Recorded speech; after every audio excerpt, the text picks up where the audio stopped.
सभी भक्तजनों को जय श्री कृष्ण। श्री सुखदेव जी कहते हैं, परीक्षित, वहाँ उपवास और प्रार्थना से जब समुद्र पर कोई प्रभाव ना पड़ा, तब भगवान ने क्रोध की लीला करते हुए अपनी उग्र एवं टेढ़ी नज़र समुद्र पर डाली। उसी समय समुद्र के बड़े बड़े मगर और मच्छ खलबला उठे। डर जाने के कारण समुद्र की सारी गर्जना शांत हो गई।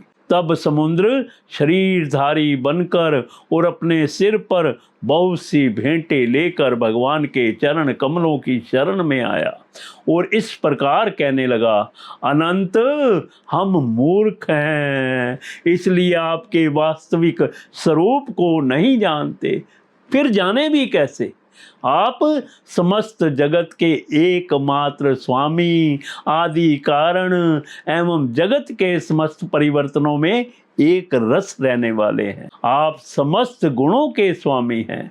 इसलिए जब आप सत्व गुण को स्वीकार कर लेते हैं, तब देवताओं की रजोगुण को स्वीकार कर लेते हैं, तब प्रजापतियों की ओर तमोगुण को स्वीकार कर लेते हैं, तब आपके क्रोध से रुद्रगण की उत्पत्ति होती है। वीर शिरोमणे, आप अपनी इच्छा के अनुसार मुझे पार कर जाइए और त्रिलोकी को रुलाने वाले विशर्वा के कुपूत रावण को मारकर अपनी पत्नी को फिर से प्राप्त कीजिए। परंतु आपसे मेरी एक प्रार्थना है, आप यहाँ मुझ पर एक पुल बांध दीजिए। इससे आपके यश का विस्तार होगा और आगे चलकर जब बड़े बड़े नरपति दिग्विजय करते हुए यहाँ आएंगे, तब वे आपके यश का गान करेंगे।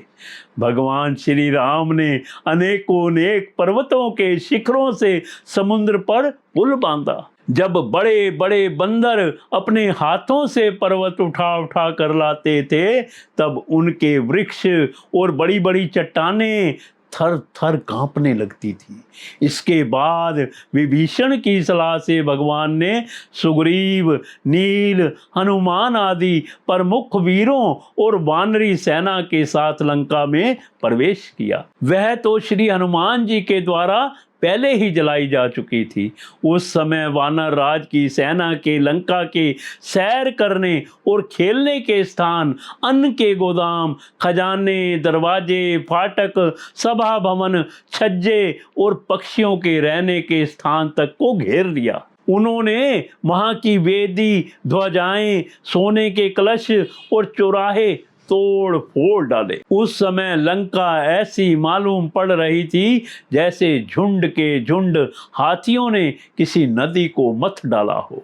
यह देखकर राक्षस राज रावण ने निकुंभ, कुंभ, द्रुमाक्ष, द्रुमुख, सुरांतक, नरांतक, प्रहस्त, अतिकाय, विकंपन आदि अपने सब अनुचरों, पुत्र मेघनाद और अंत में भाई कुंभकर्ण को भी युद्ध करने के लिए भेजा। राक्षसों की वह विशाल सेना तलवार, त्रिशूल, धनुष, प्रास, सृष्टि, शक्ति, बाण, भाले, खड़ंग आदि शस्त्र अस्त्रों से सुरक्षित और अत्यंत दुर्गम थी। भगवान श्री राम ने सुग्रीव, लक्ष्मण, हनुमान, गंधमादन, नील, अंगद, जामबान और पनस आदि वीरों को अपने साथ लेकर राक्षसों की सेना का सामना किया। रघुवंश शिरोमणि भगवान श्री राम के अंगद आदि सब सेनापति राक्षसों की चतुरंगनी सेना हाथी, रथ, घुड़सवार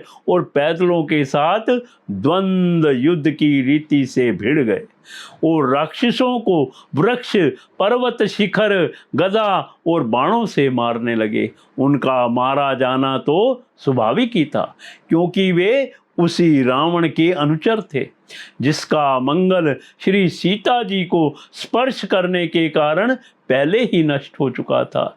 जब राक्षस राज रावण ने देखा कि मेरी सेना का तो नाश हुआ जा रहा है, तब वह क्रोध में भरकर पुष्पक विमान पर आरूढ़ हो भगवान श्री राम के सामने आया। उस समय इंद्र का सारथी मातली बड़ा ही तेजस्वी दिव्य रथ लेकर आया और उस पर भगवान श्री राम जी विराजमान हुए। रावण अपने तीखे बाणों से उन पर प्रहार करने लगा।